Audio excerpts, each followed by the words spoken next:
दिल्ली में कोई Minto bridge है।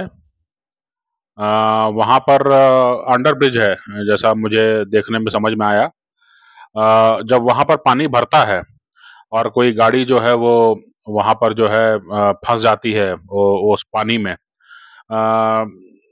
दिल्ली वालों में कई लोगों का कहना है जो सोशल मीडिया पर कि जब ऐसा होता है तभी ये माना जाता है कि दिल्ली में आधिकारिक रूप से मानसून आ गया है। अब ये मजाक लग सकता है आपको, मजाक की बात तो है भी, लेकिन अ, तो ये जो है जानकारी जो है कुछ एक रुचिकर जानकारी है। देश की राजधानी का मामला है। दिल्ली में एक कोई मिंटो ब्रिज है, अंडर ब्रिज है मेरे ख्याल से। और अगर आप सर्च करेंगे तो मालूम पड़ेगा। तो सोशल मीडिया पर कई दिल्ली वालों का कहना है कि जब वहां पर पानी भर जाता है और कोई गाड़ी फंस जाती है, तब यह माना जाता है कि दिल्ली में आधिकारिक रूप में मानसून आ गया है ना।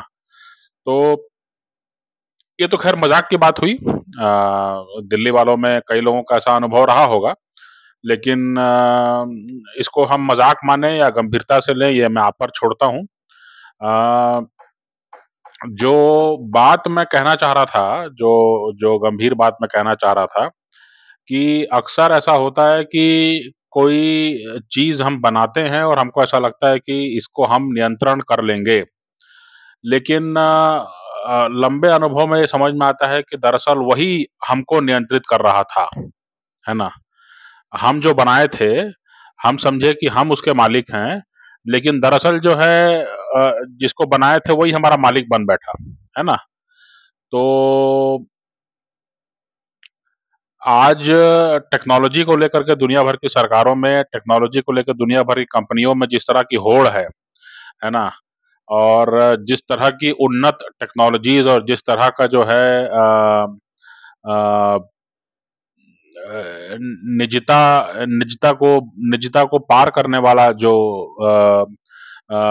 टेक्नोलॉजीज आ गई हैं, इसके चलते जो है कौन किसको नियंत्रित करेगा, ये अपने आप में चिंता की बात होनी चाहिए।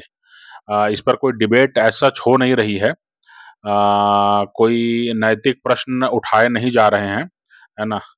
और ये माना जा रहा है कि ये टेक्नोलॉजीज जो हैं वो अ, इनको हासिल होने के बाद में जो है, जो भी इसको हासिल कर लेगा उसके पास असीमित शक्तियां होंगी।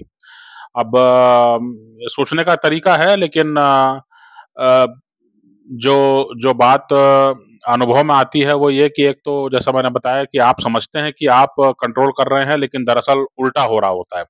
वही जो चीज से आप जूझे पड़े हैं वही आपको कंट्रोल करता रहता है ना। एक तो ये मुद्दा हो गया। दूसरा मुद्दा ये भी है कि फिर प्रकृति जो है, जो नेचर है, नेचर जो है उसका अपना तरीका है। आखिरी बॉस तो वही है ना। तो जैसे अभी भी जो बीती हुई गर्मी है उसमें हमने देखा कि कई लोग जो हैं आजकल सीख लिए हैं कि चलो लोन लेकर के भी यार एसी लगा लेते हैं, गर्मी आराम से कटेगा।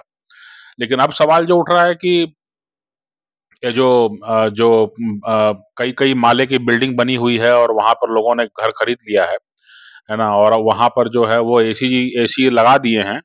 अब सुनने में ये आ रहा है कि इतनी भीषण गर्मी पड़ रही है कि एसी भी काम नहीं कर रहा है, और एसी भी जो है वो एग्जॉस्ट हो जा रहा है, या एसी भी जो है वो फटने का खतरा भी आ रहा है, ये भी सुनने में आता है ना। तो अ, जो है मतलब चीज़ें जो हैं उनको सँभालना, चीज़ें जो हैं उनको मैनेज करना काफ़ी मुश्किल होता जा रहा है ना? एक समाज के तौर पर, एक बड़ी आबादी के तौर पर जो है कुछ सोच विचार, कोई नीति वग़ैरह जो है होनी चाहिए, है ना? कि किस क्षेत्र में कितना आगे बढ़ेंगे हम। अभी हाल में एक विज्ञापन देखा मैंने, है ना? मेरे ख़्याल से फ्रांस या जापान में कहीं होगा वो, है ना? वो पब्लिक टॉयलेट है और वो चारों तरफ कांच लगा हुआ है, एकदम चौराहे पर, है ना। तो आप जब जाएंगे अंदर और आप अंदर दरवाजा बंद करेंगे तो अपने आप को शेड लग जाएगा उसमें, माने कि बाहर से दिखना बंद हो जाएगा। ऐसे बाहर से दिखेगा क्योंकि इतना साफ है कि उसमें बाहर से दिखने में कोई आपत्ति नहीं होगी। लेकिन जैसे ही आप अंदर घुसेंगे और दरवाजा बंद करेंगे तो वो अपने आप शेड लग जाएगा, उसके बाद प्राइवेसी आपकी बनी रहेगी। फिर उसमें टेक्नोलॉजी कुछ इस प्रकार की है कि कोई मानव का उसमें हस्तक्षेप करने की ज़रूरत नहीं है ना? वो कमोड के अंदर, कमोड के चारों तरफ और जो फ्लोर है ना? जितना फ्लोर है टॉयलेट का, वो अपने आप जो है हाई प्रेशर वाटर से जो है उसको साफ कर दिया जाएगा। बल्कि उसमें 2 टॉयलेट रहेंगे, एक टॉयलेट इस्तेमाल कर हो करके जो है वो घूम के चला जाएगा अंदर, है ना? और दूसरा टॉयलेट जो है दूसरी तरफ से घूम के आ जाएगा बाहर। ठीक है? तो जो धुला हुआ टॉयलेट है वो सामने आ जाएगा, जो इस्तेमाल किया हुआ टॉयलेट है वो अंदर जाके साफ होता रहेगा। अब इस तरह की जो है टेक्नोलॉजी है। अब मतलब ये देखने में बड़ा आकर्षक लग सकता है। इसमें कोई कंपनी अगर कहे कि हाँ, इस तरह के टॉयलेट हम बनाना चाहते हैं पूरे देश में कई हर नगर निगम में, तो हो सकता है कोई बैंक तैयार भी हो जाए इसको फाइनेंस करने के लिए। लेकिन जो जो बात निकल के आती है पहले कॉमन सेंस जो हज़ारों हजार साल से रहा है वो ये कि जो भी मानव मल है जब वो मिट्टी से मिलता है ना? तो उसको उपजाऊ बनाता है और उसका माने उसका वही होना चाहिए, मतलब उसका वहीं पर जो है उसका निस्तारण होना चाहिए। अब आप शहर में हर तरफ कंक्रीट और डामर लगा करके और बीच में एक टॉयलेट बनाएँगे और जिसमें कि पानी खर्चा करेंगे और वो भी जो है मानव का उसमें कोई हस्तक्षेप नहीं होगा, मशीनें ही तय करेंगी, सेंसर वगैरह लगे होंगे।